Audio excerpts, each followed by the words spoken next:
It's becoming a bit of a common occurrence now. And I was doing my daily doom scrolling, which I probably need to sort out. And I came across this clip of Tristan Tate, the other one, bit harsh calling him the other one, talking about why Christianity is the UK's only hope. Previously, I know you and Andrew were atheists. What made you believe in God at all? What made you realise? Well, I think it was let me think. It was my experience with life, because I actually started off religious. But you start off religious typically because it was my dad's sisters, mainly my aunts and uncles in America, my grandma who would take me to church and stuff. And I thought that everyone believed in the same religion, because I was living in some state in the United States, the internet didn't exist. And I thought everyone believed in the same religion, everyone knows that God's real, and everyone knows that Jesus died for our sins. And that's just like, every human in the world knows this. And it was moving to England, actually, when I met a guy who was a Sikh, and I was like, wait a minute, what the f*** is this? You know? Oh, you're a Muslim, you're a Sikh, you're a Hindu? What the f***? Wait, 1 second. So I looked into a bunch of religions, and I used to argue with this kid named, keep in mind, I'm like 9 at this point. I used to argue with this kid about why my religion was true, why his wasn't, blah, blah, blah. We used to go back and forth all day.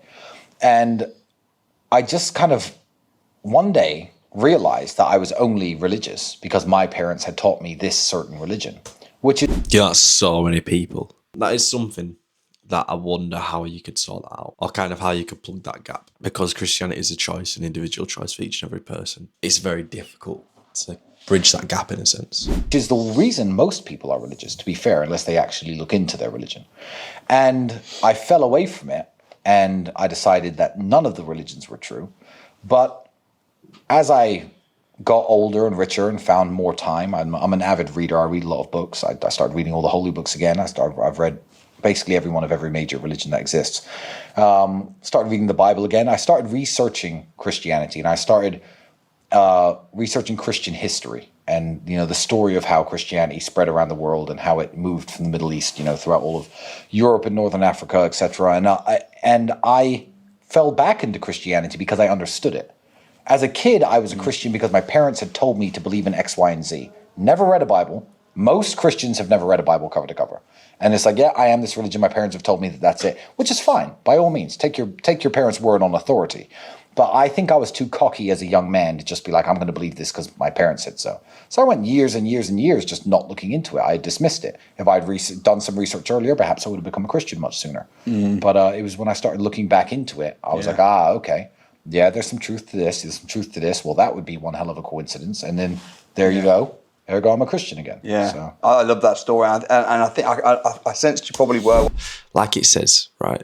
People who have ears to see and eyes. What did he say? Ears to see and eyes to hear. Yeah, great that. People who have ears to hear and eyes to see will get it because of the coincidences in the Bible, the prophecies, the Old Testament to the New Testament, the history of how dated the Old Testament is and the New Testament is, and how it all connects, and the overlaps are phenomenal. And I think until you become curious enough to figure that one out or look into that, it's not going to be handed to you. And as Jesus said many times, people are going to deny. He could come down and look right in front of you and look you in the eyes, and you could still deny. When you had the verse in, and I said, what does it say? And you knew the verse. Yeah, because Donald Trump's funny when he says, I love the Bible. No one loves the Bible more than me. What's your favourite verse? Oh, I'm not going to go into that. Yeah. Well, which one was that short one? Jesus wept. The short one, I can't remember. The shortest verse of the Bible. Just remember that one.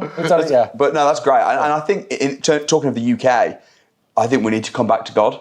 And I think that if there's a revival in the UK, I think it's going to be a Christian revival. And it will solve everything. It will solve everything. I agree. It has to be. There has to be a Christian revival in the UK because the political system is trying to be too fair, and it's far too weak for a great leader to come along and sweep the UK off its feet. If you see, I don't know if you like Trump or not, but I like Trump. He's a great leader. Just because I said I respect Keir Starmer doesn't mean I'm just saying I didn't know your opinions. But Trump came along and swept the USA off its feet, and the USA was failing. US aid was just funding everything in the world, and Donald Trump came along as a great leader and won this big election. In the UK, that's almost not possible. With the first past the post system and the constituencies and whoever, look into this if you're at home. I'm not going to give a whole lecture on how it works. But it's impossible for one great man to come along and say, I'm going to fix the UK. Yeah. You need 630 people. Right. But, it's very, very tricky. So, yeah, there has to be a Christian revival in the UK and a grassroots, I guess, uprising. More so than there needs to be some sort of political takeover to say. I think he's hit the nail on the head, I can't lie. Because ultimately change happens not from the top down or the bottom up. It happens when you get both. And I think worldwide, we could potentially be getting both. I don't want to say Christians at the top. Christians in places of power, celebrities, sports stars. These are the people in power nowadays. Even certain politicians, like, I don't know, there's plenty of people that you could say in the public eye are talking about Jesus and Jesus curious. The ones that know Jesus are saying that openly and outwardly. And the bottom up, that's encouraging people, meet in the middle somewhere. I think it's so encouraging to ultimately see that kind of happening. And I think he's right. I think the only thing, not just for the UK, but I think worldwide, Christianity solves a lot of problems. Care for the least of these. Do to us, do to yourself. All these kind of morals, which a lot of the Western world that's thrived for years has sat on, are Christian morals. I think people forget that. And if you take that away, or try and take that away, who knows what can happen. Ultimately for me and everyone else who calls themselves a Christian, it's deeper than the morality and the comfort of living that it brings. It's because it's the truth. Ultimately, you want the world to know the truth, and then you want the world to base their choice off the truth. And that choice is to be with Christ or not. Whether you choose to do that or you don't choose to do that, that's your choice. And there's consequences either way. But ultimately, society ran on the foundation of Christ, and a society ran on the foundation of morals of Christ will be a better society than one that's not. And I think a lot of people, Christian or not, would agree on that. And if you are one of those people, then I would urge you to continue looking at Christ, because if you can agree the morality of Christ, ultimately your decision is whether Christ was God or not.